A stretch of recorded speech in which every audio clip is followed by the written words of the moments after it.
Assalamualaikum warahmatullahi wabarakatuh. Nama saya Intan dari kelas A2 Akuntansi. Saya akan menjelaskan tentang bagian konseptual laporan keuangan. Yang pertama ada pengguna dan kebutuhan informasi. Pengguna yang pertama yaitu ada investor. Investor menilai kemampuan perusahaan dalam kemampuan perusahaan tersebut membayar dividen. Yang kedua ada karyawan. Karyawan tertarik dengan informasi yang berhubungan dengan imbalan pasca kerja dan kesempatan dalam bekerja. Karyawan juga tertarik dalam kemampuan memberikan balas jasa. Yang selanjutnya ada pemasok dan kreditor.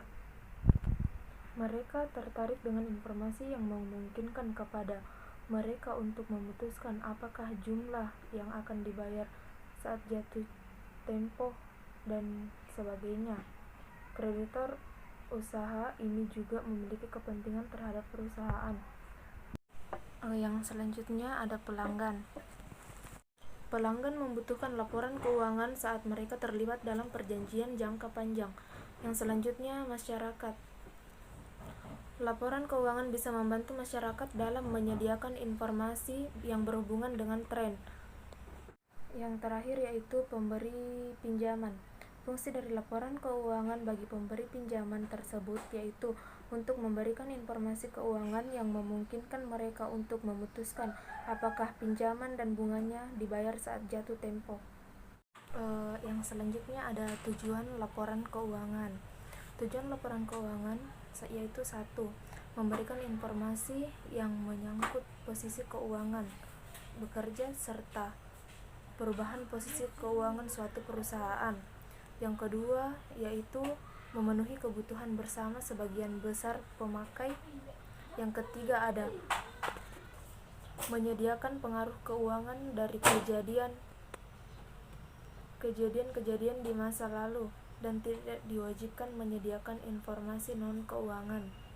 Yang keempat ada laporan keuangan menunjukkan apa yang telah dilakukan manajemen atau stewardship dan pertanggungjawaban sumber daya yang dipercayakan kepadanya. Selanjutnya asumsi-asumsi yang mendasari laporan keuangan. Asumsi yang mendasari laporan keuangan itu ada 2, yaitu dasar akural dan kelangsungan usaha. Yang pertama, dasar akural.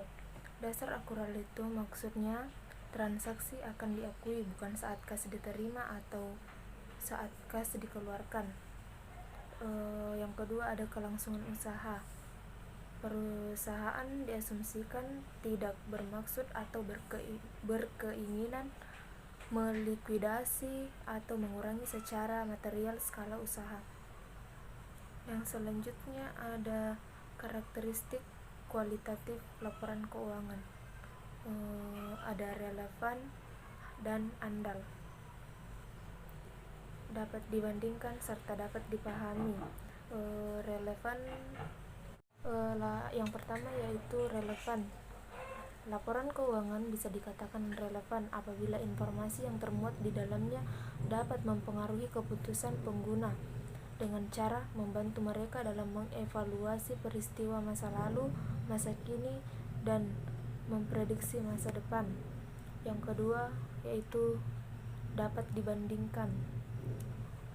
Perbandingan dapat dilakukan secara internal dan eksternal.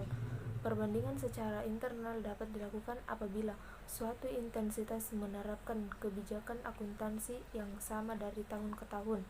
Sedangkan perbandingan secara eksternal dapat dilakukan bila entitas yang dibandingkan menerapkan kebijakan akuntansi yang sama, dan apabila entitas pemerintah menerapkan kebijakan akuntansi yang lebih baik daripada kebijakan akuntansi yang sekarang diterapkan, perusahaan tersebut diungkapkan pada periode terjadinya perubahan. Yang ketiga andal. Andal maksudnya itu bebas dari pengertian yang menyesatkan, bebas dari kesalahan yang materialis. Dan yang terakhir ada dapat dipahami. Informasi yang disajikan dalam laporan keuangan harus dapat dipahami oleh pengguna, dinyatakan dalam bentuk atau istilah yang disesuaikan dengan batas pemahaman para pengguna. Untuk itu, pengguna diasumsikan untuk memiliki pengetahuan yang memadai atas kegiatan dan lingkungan operasientitas pelaporan, serta adanya kemauan pengguna untuk mempelajari informasi-informasi yang dimaksud.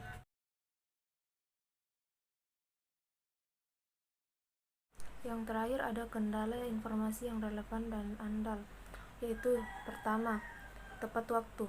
Jika terdapat penundaan yang tidak semestinya dalam pelaporan, maka informasi yang akan dihasilkan bisa kehilangan relevansinya. Manajemen mungkin perlu menyeimbangkan manfaat relatif antara pelaporan tepat waktu dan ketentuan informasi andal. Untuk menyediakan informasi tepat waktu, seringkali perlu melaporkan sebelum seluruh aspek transaksi atau peristiwa lainnya diketahui, sehingga mengurangi keandalan informasi. Jika pelaporan ditunda sampai seluruh aspek diketahui, informasi yang akan dihasilkan mungkin sangat andal tetapi kurang bermanfaat. Yang kedua ada keseimbangan antara biaya dan manfaat. Keseimbangan antara biaya dan manfaat lebih merupakan suatu kendala yang dapat terjadi daripada suatu karakteristik kualitatif. Manfaat yang dihasilkan informasi seharusnya yang dihasilkan adalah melebihi biaya penyusunannya. Namun demikian, secara substansi, evaluasi biaya dan manfaat merupakan suatu proses pertimbangan. Biaya tidak harus dipikul oleh orang yang menikmati manfaat. Manfaat mungkin juga dinikmati oleh pemakai lain di samping mereka yang selalu menjadi tujuan penyampaian informasi. Karena alasan inilah maka sulit untuk mengaplikasikan uji biaya manfaat pada kasus tertentu. Namun demikian, Dewan Penyusun Standar Akuntansi Syariah seperti juga para penyusun dan pemakai laporan keuangan harus menyadari kendala ini. Dan yang terakhir yaitu keseimbangan di antara karakteristik kualitatif. Pada umumnya, tujuannya adalah untuk mencapai suatu keseimbangan yang tepat di antara berbagai karakteristik untuk memenuhi tujuan laporan keuangan, kepentingan relatif dan berbagai sumber karakteristik dalam berbagai kasus yang berbeda merupakan masalah pertimbangan profesional. Itulah hasil penjelasan bagan kerangka konseptual dari saya. Kurang dan lebihnya mohon dimaafkan. Apabila ada salah kata mohon dimaafkan. Sekian, wassalamualaikum warahmatullahi wabarakatuh.